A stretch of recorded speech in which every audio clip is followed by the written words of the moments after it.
Welcome to our noontime webinar. I'm Dr. Jill Brooks, Director of Education for First Healthcare Compliance. At First Healthcare Compliance, we're here to help you with a comprehensive compliance management solution tailored to your business, be it a hospital, hospital network, healthcare practice of any size, billing company, or skilled nursing facility. For these webinars, we bring experts in from around the country to cover a variety of compliance topics. We are so pleased to have Yvette Durazo presenting Bulletproof technique to prevent hostility at your workplace. Yvette is a conflict resolution expert and is the founder of Unitive Consulting, and as an adjunct professor for the National University and the School General Council of the Judiciary in Mexico, where she teaches online and classroom courses in communication and conflict management, alternative dispute resolution, ethics, neutrality, conciliation, and mediation. She has worked alongside board of directors, corporate representatives, political representatives, students, and educators. She is the tri-chair for the spirituality sector for the Association of Conflict Resolution. Her upbringing in the United States and the Mexico border has given her a great cultural awareness that serves her when working with businesses that have a diverse representation. She draws from her life and work experiences empathy, intuition, and wisdom to work with her clients.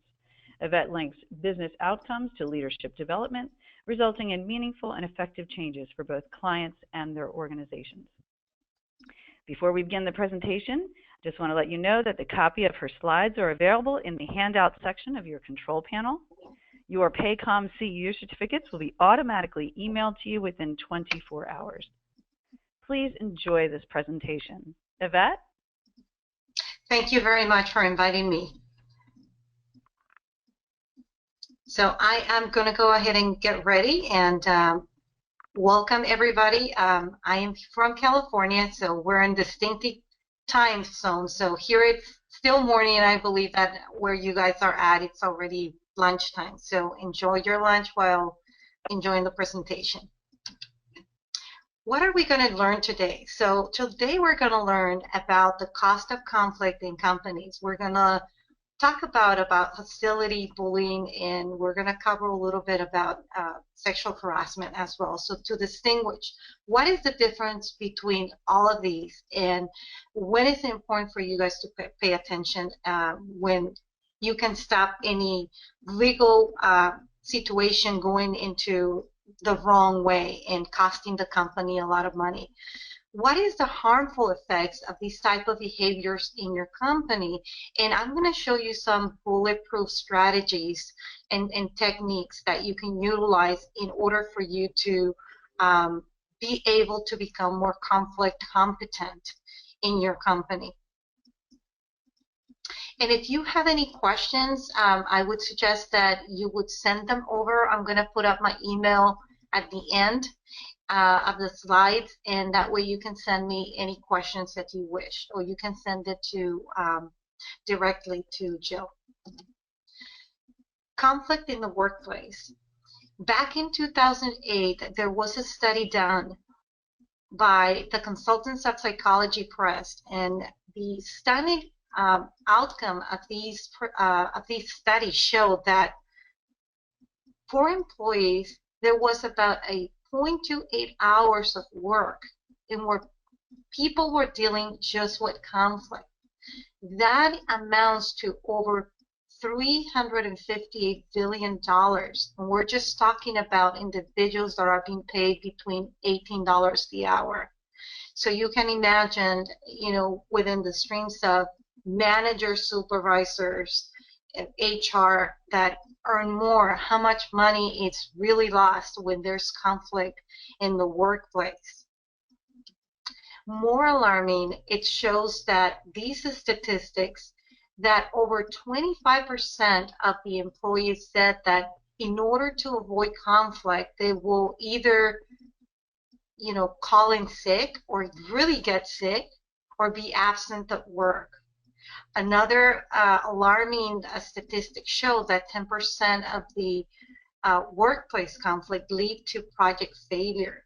And a lot of times, conflict can lead, you know, the company to go downside.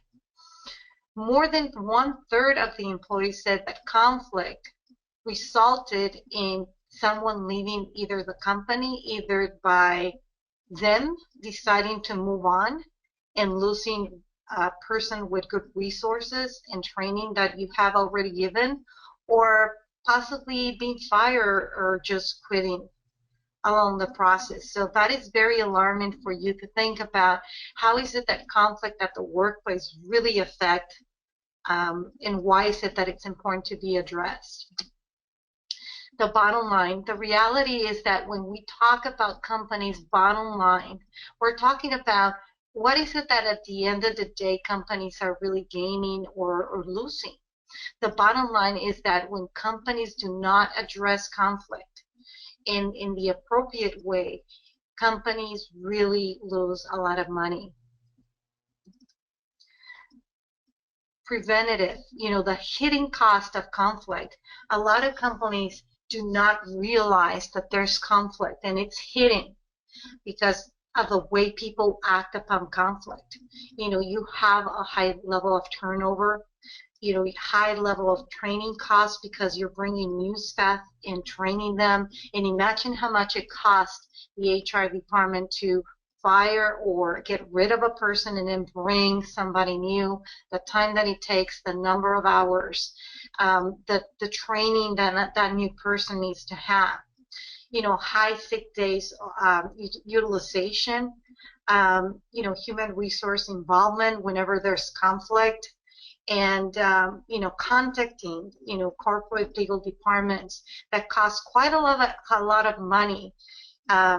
Usually per hour, an attorney will charge between $200 to $300 to $400, and that is just an estimate about how much it will cost, because sometimes when HR departments are not equipped with the right tools, except their policies and procedures, they immediately turn it on to an attorney, because sometimes they don't know that there's conflict resolution specialists or mediators that can minimize the cost by helping resolve conflict at a level of the relationship of the individuals. So we're going to be talking about the hostility of the work environment and what is it that it is, and so that you can identify it, because a lot of people do not understand exactly what it is. You know what negative behavior looks like, but sometimes it's so subtle that people do not either pay attention or just they don't want to get involved. And that's why I'm showing the statistics, so that you can realize how important that it is, that you can identify it and be able to be proactive. That is just actually the main technique here, aside from the other strategies that I'm going to show you. Well, hostility at work. In California, you have to look. I know that everybody here in the webinar might be from a different state. You have to look into your State Department of Labor or the U.S. Equal Employment Opportunity Commission, just to really identify whether any laws have changed. But just as an example, here in California, in 2015, the sexual harassment training that's supposed to be given to supervisors, that it's about a 2 hours supervisor training, has been expanded to add preventative of abusive conduct, hostility in the work environment. So you have to look into your own state departments of labor and identify whether there has been any other changes. But it's coming along. I know that little by little there's an organization that is very strong advocating for these changes to come about.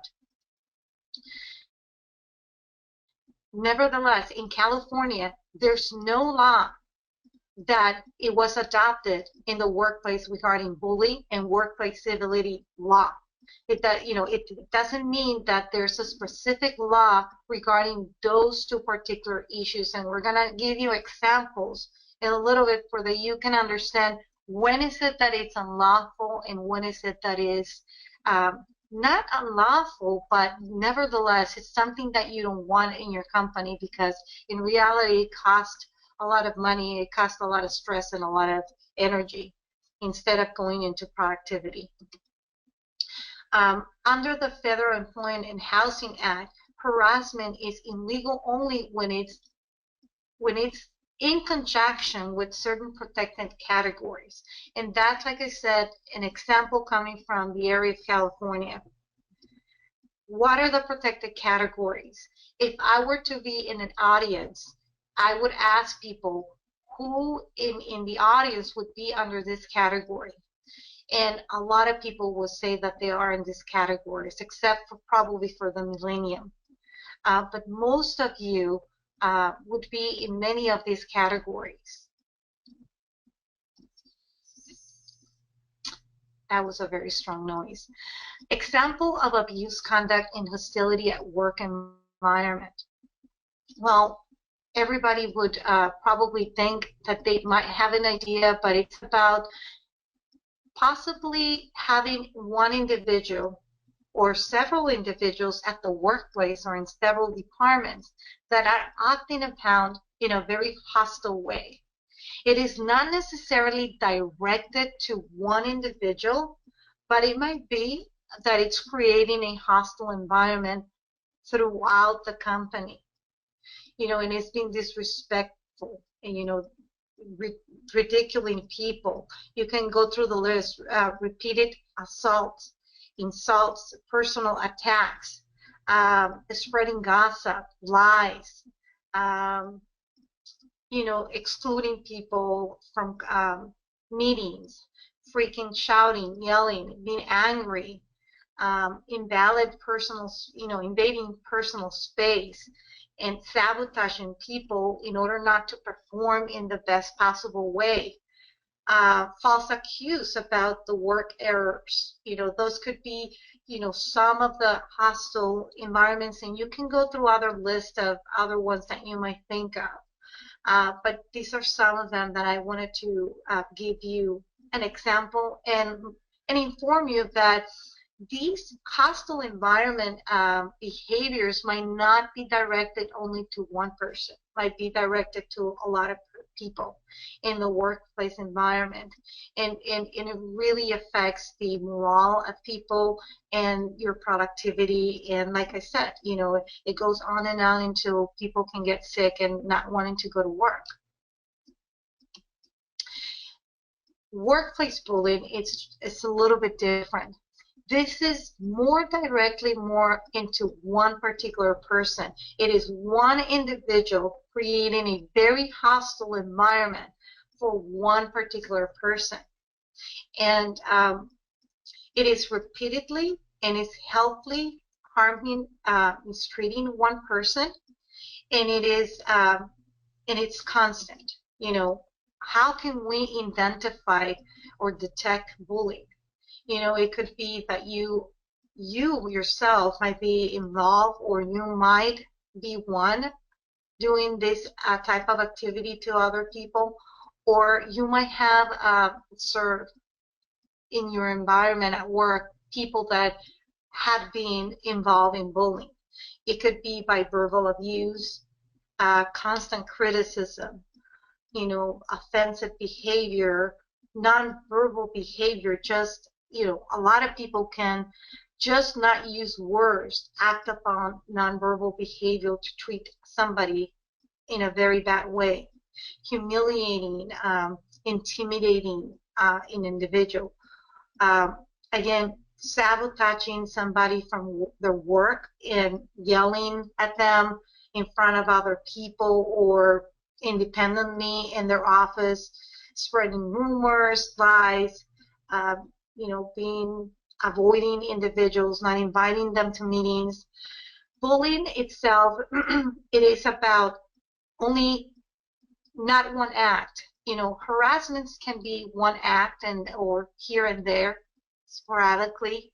Maybe one person has a certain type of personality, behavior, or ways of dealing with their staff that once and sporadically might be hostile, or maybe the whole time.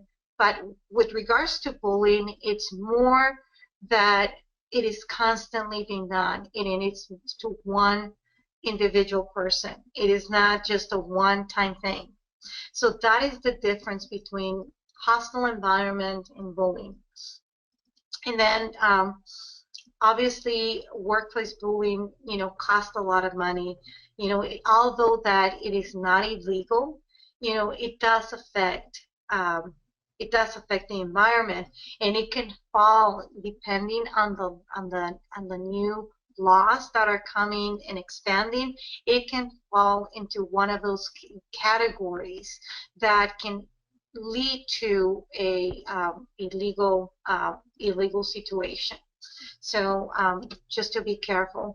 And then touching about very minimal, a lot of us already know what sexual harassment might be about. Obviously, it's an unwanted, unwelcome visual, verbal, or physical conduct that involves sexual-based of any kind or sexual nature, request sexual favors, offensive third-party conduct, which which is to the victim, that is subject to the victim. So I just wanted to touch bases with regards to what is the overall area of hostility in the environment, so that you guys will have an understanding and be clear about. Let's not forget that, hostility, bullying, and sexual harassment, it's not only in a physical way.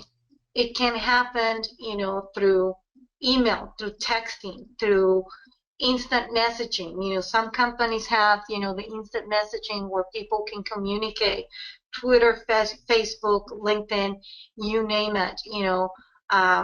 People can do these things even in the cyberspace and still be considered hostile, bullying, or sexual harassment. So just wanted to point that out, that it does exist. The fact that people do this, and I have seen cases that people do this in the cyberspace. Once again, I wanted to create an illustration based on your state legislator, and how is it that the Sexual Harassment Act either has been expanded or not. But just be aware that that is going to continue to be promoted along the way. So if you have, for example, sexual harassment, and then you have a discrimination, remember those categories that I was telling you about? That immediately can be illegal. Once again, workplace harassment, and then you have the discrimination. The more it goes into those categories, the stronger the force that it goes towards showing in a legal setting, that is, something that it's illegal. So just wanted to give you an illustration of how is it that it can be so harmful, and it's better for companies to really say no to hostility to the environment, of any type of hostility, bullying, sexual harassment. Employers, managers, supervisors should just not tolerate that type of conduct and make it unwelcome. It all starts with the higher level people, and then of course no employers, manager, and supervisor should encourage or tolerate any type of behavior of bullying in the workplace. And also that goes to employees, but obviously you have your upper level managers that are the ones that are setting up the example, right? But that shouldn't be done, because in the end of the day, it's very costly. And sometimes that cost, it's hidden. It doesn't show on the ledgers of the budgets, but it is hidden, because it only would take an expert to go and show them where is the money going when there is some type of hostility or conflict in the workplace. Sometimes companies do not identify that there is something going on, and it's very harmful. So what are the preventative ways that you can act upon in order to avoid or prevent these type of hostility type of environments? One of the biggest suggestions is to go and review your or assess your policies or manuals and trainings, and identify the personal or the business risk of abuse conduct. Talk about it among your supervisors, your managers. Talk about it. How is it that indeed it is a hidden cost, but in reality it affects productivity? And at the end of the day, we want companies to be successful. We want companies to have a good culture in where people would go in and work to their best in order for the company to do well. Write comprehensive abusive conduct policies so that people would fully understand the behaviors that go into that. Sometimes people do not know it. Sometimes people, they're just the way they are because of their personality style, or maybe because that's the way that they have always acted, and they might not know that that shouldn't be done at work. Develop effective anti-bullying prevention trainings or a conflict resolution system with your HR department. What I mean with conflict resolution systems is that most companies, whenever there's a big conflict or whenever there's conflict, they funnel the conflict to the HR department. HR department utilize their policies and procedures in order to sustain or avoid the conflict to go anywhere. If nothing happens there, then they call the legal counsel of the company. Meaning a conflict resolution system, it would be very distinctly. It would be a process in where there's more a human side of dealing with the conflict, possibly bringing a mediator into the company, possibly having individuals trained differently, not in policies and procedures, but in conflict resolution techniques in order to work upon, the actual human side of the conflict and figure it out, what best to do and how to resolve the relationships prior to getting into the HR and prior to going into the council of legal counsels. Giving employees real life examples of behavior so that they'll know what not to tolerate. Update your policies and trainings. Once again, like I said, social media, talk about it in your policies and procedures, iPad, mobile media devices, harassments, free of speech, cultural discrimination. Nowadays we have, a variety of transgender issues, and that should be also considered in the policies and trainings, that we have a diverse variety of sexual orientation, and we should be very respectful of that. And then we have millennials working. Sometimes we have teenagers coming into the workplace, and then we have the millennials that have a very distinct way of looking at things, or a very distinct way of working with other people that are from distinct generations. And then bullying and violence in the policies should also be included in there or in your trainings. Strategies for conflict prevention. Now we're going to be talking about the strategies of how to prevent conflict at work. Well, first of all, not all the conflict is bad. Usually when I'm talking in an audience, I ask the question, is conflict really bad? In reality, there's good conflict and there's bad conflict.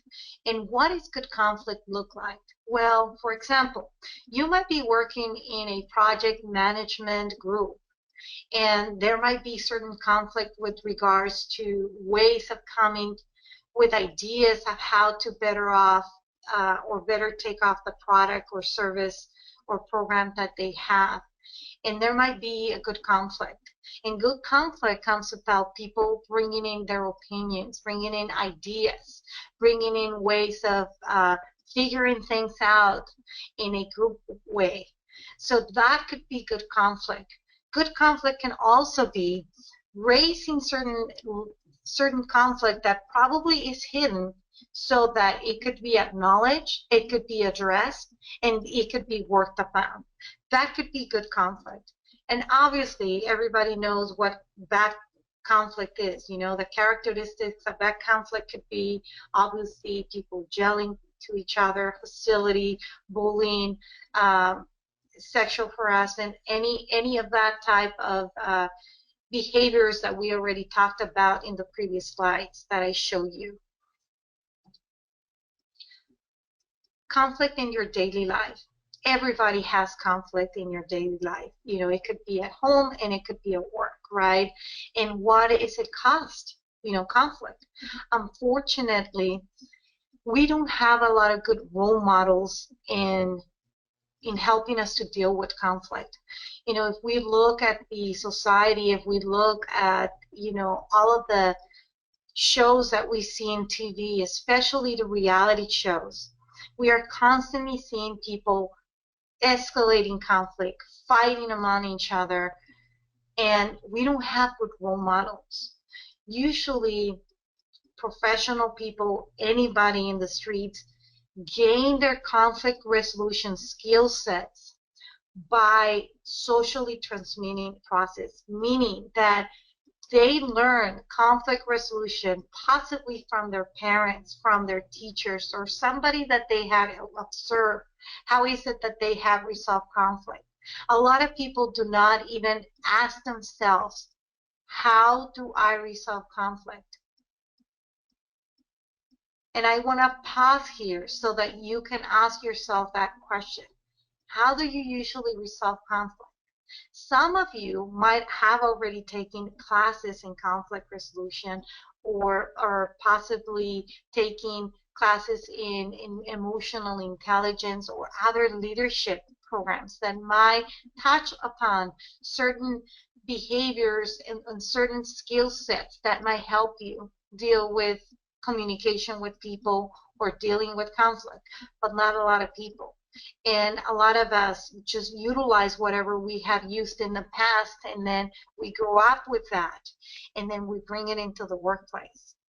A lot of these techniques are not being taught in many academic fields. There are certain certificate programs now that we call alternative dispute resolutions, and I happen to have a master's degree specifically in negotiation and conflict resolution and peace building, but nevertheless, this is not being taught in school, and this should be taught in school because it's one of the main skills that me going to a lot of HR roundtables and associations, that's one of the skill sets that they see that it's missing in a lot of people. So what is conflict cost you? It can cost you relationship, it can cost you money, affects productivity, affects your health. You know, you have inner conflict that it's right inside of you, and then you have outer conflict. People that have inner conflict and they don't address the conflict show up in outer conflict. Those are things to think about. So conflict perceptions, you know, conflict itself, it's all about how you perceive things. And you know, when I train people, I teach them about how is it that, you know, their perceptions are the ones that are creating the conflict. You know, conflict can be either about perceived needs. You know, somebody has a perceived need that they need something. And I'd love to give an example about two chefs in a kitchen trying to create, one is creating a salad, the other one is creating a cake. And all of a sudden there's only one orange, and those two chefs need that orange in order to develop the items in the kitchen that they're developing. One a salad and the other one a cake. So all of a sudden somebody comes into the kitchen, and that could be probably a mediator or a conflict specialist, we can say that, and ask the chef, ask one chef, so we understand that there's only one orange. What is it that you need the orange for? Well, the chef that is doing the salad says, well, I need the orange because I need the juice of the orange in order to make the dressing of the salad. And then that third person goes to the other chef and said, so what is it that you need the orange for your cake that you're making? Well, basically, I need the orange just for the outside of the orange in order to give a zest of the orange taste for the cake. So sometimes we have certain perceived needs and we fight for those needs instead of really identifying what is it exactly the need is. Is it only about our perception of what we need, or is it about, about the reality of what we need? There's also goals. We have certain perceived goals, and we see that very often in groups, in teams, where some people have certain goals and where they want to take the group or lead the group, and some other people have certain goals, and they're perceived goals because nobody has talked about them. They have not shared them with each other, and they have come to conclusions of where is it that they're going to be leading, the goals and setting the goals so that they can go in a certain direction. We also have styles of perception that comes about because of your personality. There's a great personality style system that I use where I teach conflict resolution to people by understanding people's personality styles. It is not only about learning about yourself, it's also about learning the styles about other people. What I always tell people that I teach and my students is that you have to become a conflict resolution competent person in order to be able to act upon resolving conflicts outside of yourself. Because if you do not know how to do that yourself, you're not going to be able to resolve other conflicts. And then we have stressors. We have stressors at home, we have stressors at work, and that precipitates conflict. We start seeing conflict everywhere because we're dealing with so much stress. We have conflicting work roles. Sometimes we have individuals in certain roles at work that might be conflicting, and it could be for many reasons. It could be because of their personality styles, that they're not a good fit for that role, or it could be because they don't have the skill sets, or they might not be in the right team with the right environment. And then we have ways of thinking, which is our perception, right? So think about, all of that. Well, different ways people deal with conflict. These are the ways people deal with conflict. And let me tell you from the beginning that none of these are the best ways to deal with conflict. And usually when we have the ability to have audience speak, I ask questions, but I'm going to give you examples. When people avoid conflict, they avoid conflict thinking that the conflict is going to go away, and conflict does not go away. And sometimes people that avoid conflict avoid it so well that in their behavior of avoiding, people can be perceived very differently. Like people don't care about the situation, or they're just afraid, and they can position themselves in such a way that that behavior of avoiding can be very catastrophic. There's obviously sometimes that you should be avoiding conflict. Obviously, if you have a big animal coming after you and obviously you're afraid, you should avoid conflict, okay? But not when it comes to certain human behavior conflict.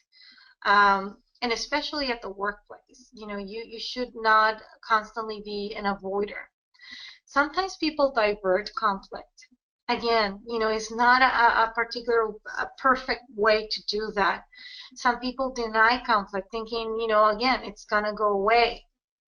Some people like to discuss the conflict. And if they're not very well skilled, they can escalate conflict to a level that it can be worse.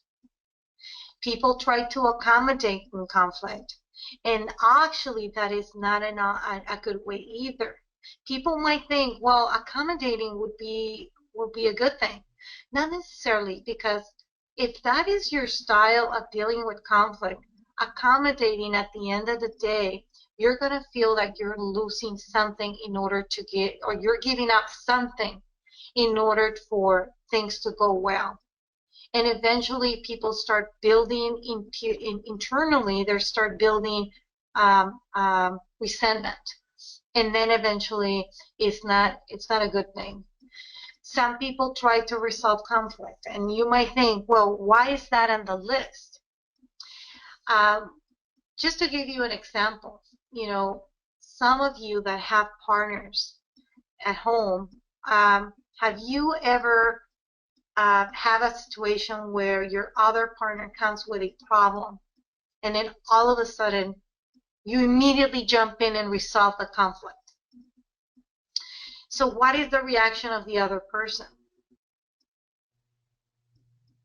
Sometimes the reaction of the other person is that they get upset because you're resolving the conflict for them and you're not taking them into consideration in resolving the situation.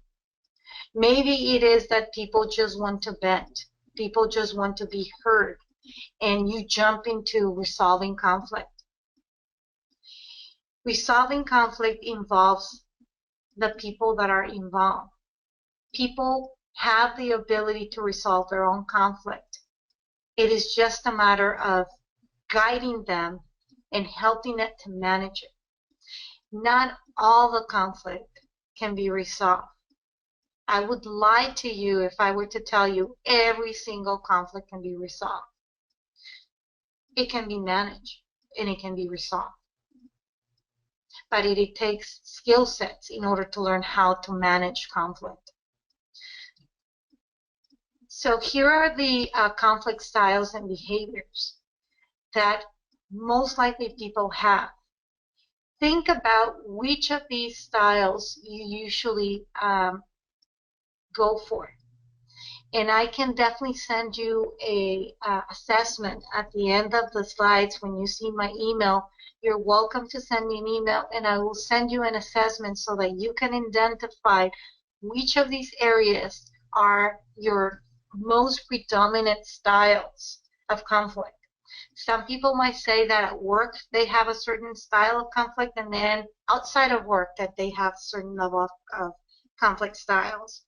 Let me show you that, for example, if you are a competitive can be a good trait in a behavior, especially if it's not in a very high level of competition.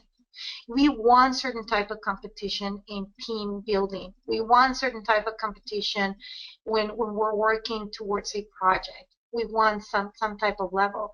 But at the higher we go into the left-hand side and we go higher, and you go more and more assertive, it turns out to be in a negative way. That's the same thing with avoidance, right on the left-hand side on the bottom. Like I said, there's certain positives in certain ways of avoiding certain things or certain conflicts. But the more you go into avoidance, the more it showed out into a behavior that people are perceiving you that you don't really care about certain things, certain behaviors. And the more you go into that stream, it's not a good thing. The same thing with accommodation, and we already talked about that.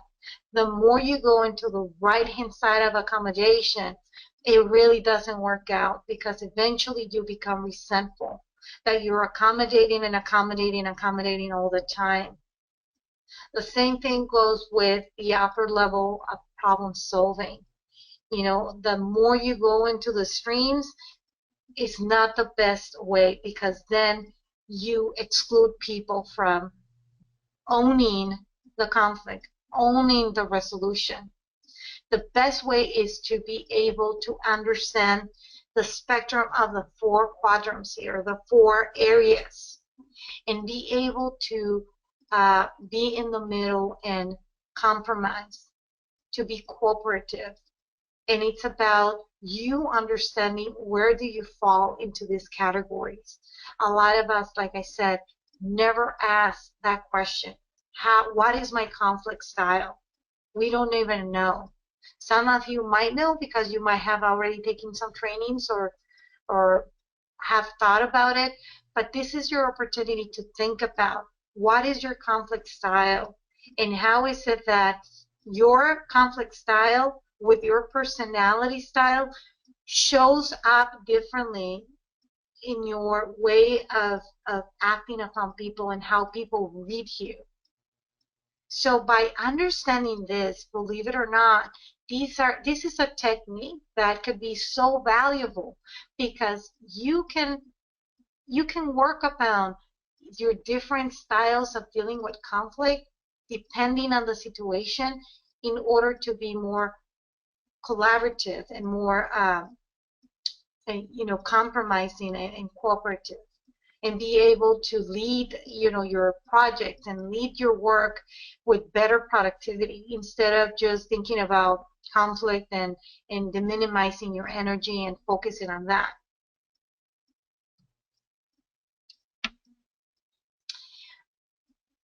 I'm actually finishing up a little bit earlier than an hour. I went very fast, but I just wanted to mention that if you have a need, your organization has some needs of building some, better culture or need training, you're always welcome to look at my website. I encourage you to send me an email with questions that you might have, and I will definitely send you a conflict resolution style so that you know what is your predominant style and start thinking about how is it that you can start balancing your different areas of conflict styles. That will be very valuable for you as a technique. I hope that this webinar has been of a lot of value to you and you have learned good things. And I will definitely turn this on to Jill. Thank you so much, and I appreciate your time. Thank you, Yvette, for such a great discussion. Would you like to go ahead and put your contact information slide back up just in case people want to get that down? If you haven't had the opportunity to do so, please download her handout from the control panel. Please use her contact information that's on the screen to email her directly for questions, or you can always send your questions to us and we will forward them to Yvette. Please visit our website, 1sthcc.com, to see how First Healthcare Compliance can help streamline your compliance program. You can request a demo right there at our website, or you can contact us at info@1sthcc.com or call us at 888-543-4778. Again, your Paycom CEU certificates will be emailed directly to you within 24 hours. Thank you very much for your attention.